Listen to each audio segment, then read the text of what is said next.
today's webinar, we want to focus on the question of how do we keep going in spite of everything? So what we realized is in our conversations between Traina and La Foresta is that actually we both organizations and the projects we're doing are struggling with precarious working conditions.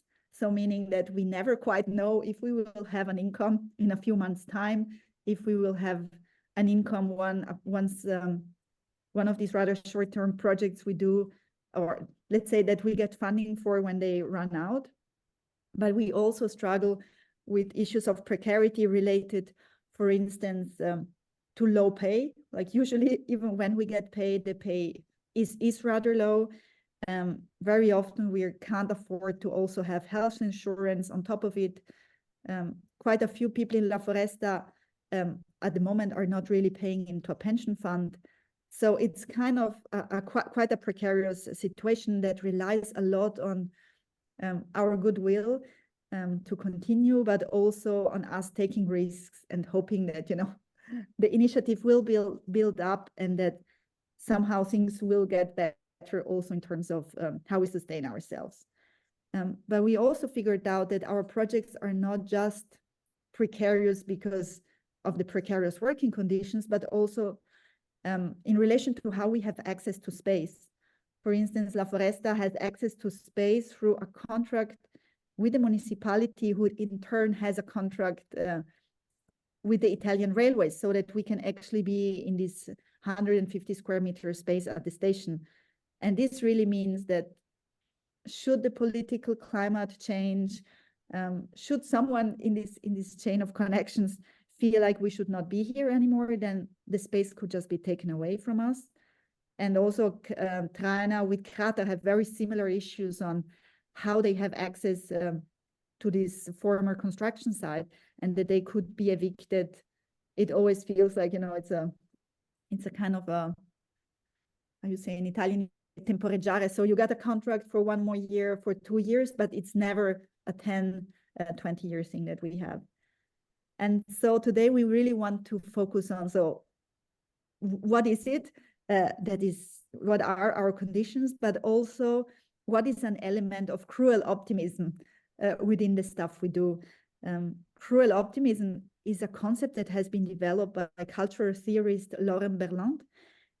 And she has this analysis of precarious working and living conditions in neoliberalism, where she says there is some kind of cruel optimism going on, because we cling onto some objects of desire that are problematic, because we always think, you know, this is going to be the last underpaid project, then we will make it, or this is the last time that the contract will be short term, afterwards it will change. But she also says, you know, sometimes we're attaching our desire to something that actually in itself is inherently and significantly problematic. And so with the tool we developed, we wanted, and I will show you in a minute, the idea is really to look at, you know, what stabilizes us, what makes us precarious in our initiatives, in our, like personally within the initiatives, but also the organizations that we're part of. And then to also trace what might be those problematic objects that we keep on striving for, that we would want to achieve, but actually are either unachievable, or to achieve them, we would need to give up on a lot of other things that we're attached to. And so it's about thinking creatively, how can we deal with this situation? And I've written down a really nice phrase related to precarity that just keeps on coming back for me. It's that destabilizing and anxiety-producing working conditions really call us to engage in revolutionary ways of thinking and acting. So I think this is about, like, how can we help ourselves? How can we give to ourselves peer-to-peer support to get out of some of these problematic objects we're attached to? How can we really kind of creatively come up with revolutionary ways of thinking and acting that change the conditions and really bring us onto a different track? And I think that's the kind of the overall umbrella with which we come to this webinar today. And if we look at the tool that we have developed based on this, which is called How Do You Keep Going in Spite of Everything? So every tool has a question. What we invite to map with the tool, starting from this figure of the triangle. So a triangle, as you see it on the page now, it's very stable when the large part is down there on the ground. Whereas if it gets a lot of weight on top and it starts to flip around and it becomes unstable. So we invite with this tool to map what destabilizes and stabilizes you, your project, and your organization. So really to initially look at,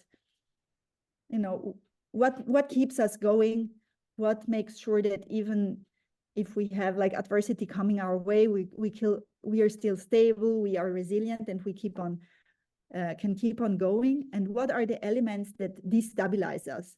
So where we either see in the everyday that actually it's giving us continuously problems to keep on doing our work, and also to feeling happy and healthy with our work. But also things that we know are stable at the moment. For instance, at the moment, La Foresta has a stable contract for the space, but we know that if something happens in that agreement, then the situation flips very quickly and we would be without a space. And so in this mapping, which we would invite you to just, the invitation of the tool is just start brainstorming freely what stabilizes and destabilizes.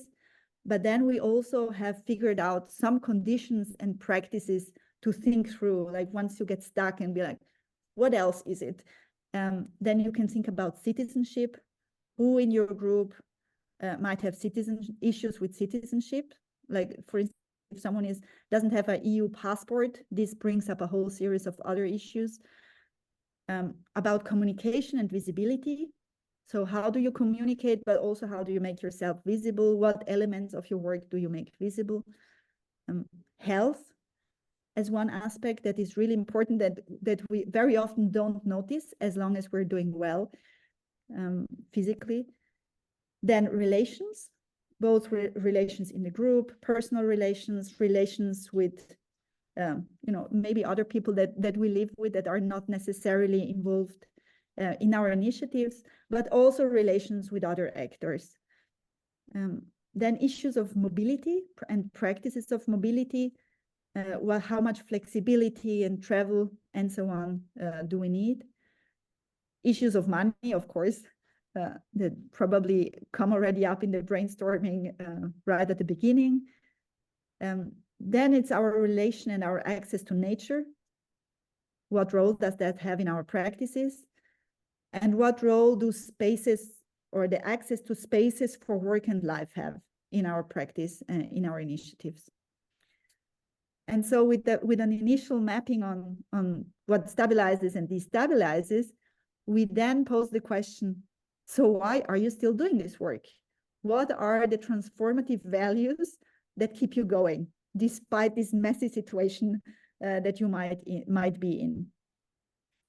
And then from there, we invite a kind of analysis and imaginative shift of saying, so from all this stuff that you have on the map, what would you like to see changing in what stabilizes or destabilizes you?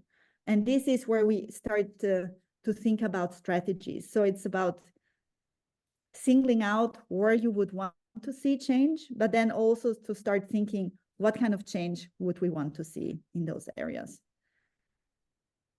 And so that's the overall tool. In La Foresta, we have mapped for quite long, even if our map is still quite basic, I think, but we have mapped for at least 2.5 hours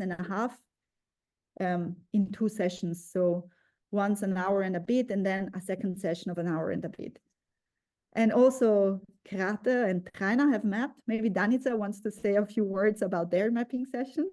Yeah, we are looking quite invigorated there. Our session, I think, overall last 4 hours or so, and with the lunch in between. And we were very elaborate on the first part where we mapped the destabilization and stabilization. And then when we came to transformative part, we were already a bit tired. But it was very nice because it was first time that we really were listening to each other, and we were also pushed to think, what in these different categories, like how our work relates with these categories, our work for Krater. So yeah, this is our map. And what maybe one thing which came out and it was interesting, it is that we figured out that there are quite some things that make us precarious, but they also empower us. So it's a double thing. So they go in the middle of the triangle. There is a lot of things there. Thanks, Danica. I really like your map. It's so cool to zoom into it as well. It's more of a square than it's a triangle, Well, you will see ours as well. I gonna, because we mapped on a tablet, so I'm gonna share my screen from there. And on that map, I will go a bit more into detail of what we map. So the idea for these seminars is also to create some kind of space where we would share things that we are not usually asked to talk about. Let's see if it works. Okay. Okay. So this is our map. We even lost the triangle in mapping. we came up with a big block of everything mixed together. And I want to kind of guide you through it a bit of what's going on on this messy map. So that's the kind of square of what destabilizes and stabilizes us, where we also had this sense of what Danica just said, that some of the things that destabilize us also stabilize us. It's really kind of really tricky on some of the elements. But what we pointed out a lot was that we do so much work that is very time consuming and is very low paid tasks. So it's a lot of like communication work. What we don't have here is a lot of admin and bureaucracy. And so many of the core maintenance activities are voluntary work because we, so far, on the one hand, I think we don't manage to kind of write more budget into our projects. On the other hand, I think when we do project applications, we're sometimes over ambitious with how much we want to do and what the exciting stuff we want to see happening, that we actually, even ourselves, we squeeze the budget for admin and bureaucracy so that actually we can make things happen. And this is kind of, it's tricking us. Then we have figured out that besides having our space open and basic functions running, most of our activities are based on project funding. And so when there is no funding, there is no projects, and this means that people leave. And this also creates quite a lot of instability because we spend a lot of time training people in our group to take on tasks, to run projects, also in a certain way of thinking that is really creative and generative. But then when the project funding runs out, we don't really have the funds to kind of create bridges between one project and the other. And so what has happened to us quite regularly is that then people leave because they need an income to pay rent and to feel stability. Then we also realized in our map that what destabilizes us is that quite a lot of specialized knowledge is concentrated in key actors, and that it's knowledge that is difficult to pass on to others. So, for instance, one person we have in the group who is Fabio, he has very specialized knowledge, I think, on interrelational, like with the municipality. He knows who is in charge of what, to whom to talk in which way. So he has a lot of this kind of very, very detailed knowledge on how to interact with the public administration, which is actually not so easy to pass on. And there are not so many people even keen to take on that role. So as long as Fabio is there, things are fine. Should he, I don't know, have an accident, should he be fed off and leave, we would really have a problem there of transfer of knowledge. And this, despite that when we started out as a group, we need horizontality, we need skill sharing, we need to train each other. But we have seen that in the everyday running of what we do, it's actually really difficult to stick to this, that people can make time to even be trained into tasks or knowledges that they think are distant to them, they don't need it now.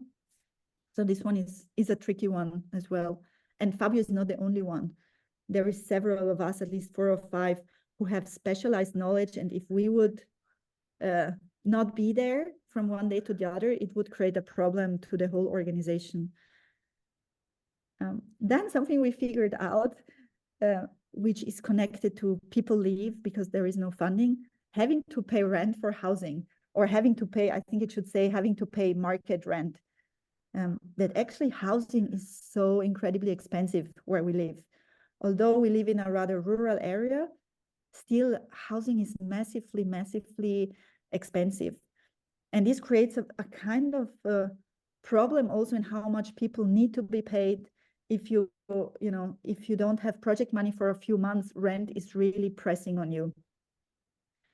And so there we thought, okay, this is an individual problem, but also a collective one. This one is quite interesting. And then what I already mentioned before, that the access to the space of La Foresta is controlled via the municipality and then via the railway company. And we only realized this a few weeks ago, that actually we are maybe more precarious than we thought, because there was something going on with the railway company. We're still not sure what, that we got a call by the municipality saying that they want to tear up the contract they have with us. We're still trying. I mean, now that the situation seems calm again, but we were like, oh, okay, we thought, we have a contract, it's all signed, it's backed up by the municipality, but if just one of these actors doesn't want to go on anymore, we actually have a problem. And then what stabilizes us, to also talk about some of that, I think what really we feel very strongly is that the shared ownership we feel of the project, of the organization La Foresta, is giving us a lot of stability, because we all feel like we want to contribute. It's our thing. It doesn't belong to only a few people. It belongs to everyone involved. And every 2 weeks, we have a 2-hour assembly where we meet. At the moment, it's about between 15 and 20 people. We meet and we take decisions together. And this is quite an amazing moment of strength, because what we see there is that with this format of sociocracy we give ourselves in discussing, we actually are able to be very creative and to draw on everyone's expertise and kind of knowledge to come up with interesting solutions for the problems that we face. Other things, I mean, what really stabilizes us at the moment a lot is that we are not paying rent, not paying any bills, and we have 25,000 euro base funding from the municipality. And this is, for us, it's quite amazing to just not need to worry who pays the basics. And also, so generally in our thing, it comes up that what really supports us is also the welfare state. Quite a lot of us, like at least those of us who have kids, we get state subsidies. Some of us get housing subsidies. Some of us get, have invalidity, and so they get support for health and so on. So this is really strong. And what keeps us going in this situation are the values in pink. So what could I point out there? I think being part of a movement is quite an important one for us, knowing that what we do here is really connected to people all over the world doing things.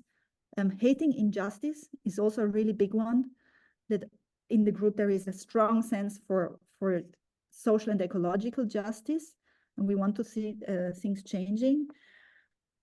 Love for nature is a big one. That's also why many of us live in this valley. Maybe this thing of expanding what is possible, challenging norms, keeps us going a lot. And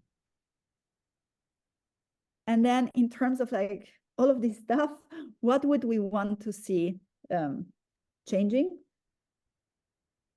And actually there, what we came up with was not directly connected to what we mapped before. I don't know, there was some kind of break in our thinking, that what we said, you know, what we want to say changing is we want more time for life enhancing activities, stuff where we feel alive, where we feel like we're doing something for the ecosystem, and really feel a really strong sense of life enhancement. And we want a strong reduction of bureaucracy and admin work.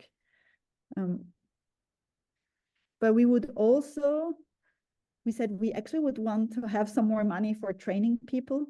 We realized that a lot of the stuff we do that is never funded is training new people of the community, Erasmus people that come to us, all sorts of people that pass through, we train them. And that's all work for free that takes a lot of care work. And we would want generally less need for money in La Foresta.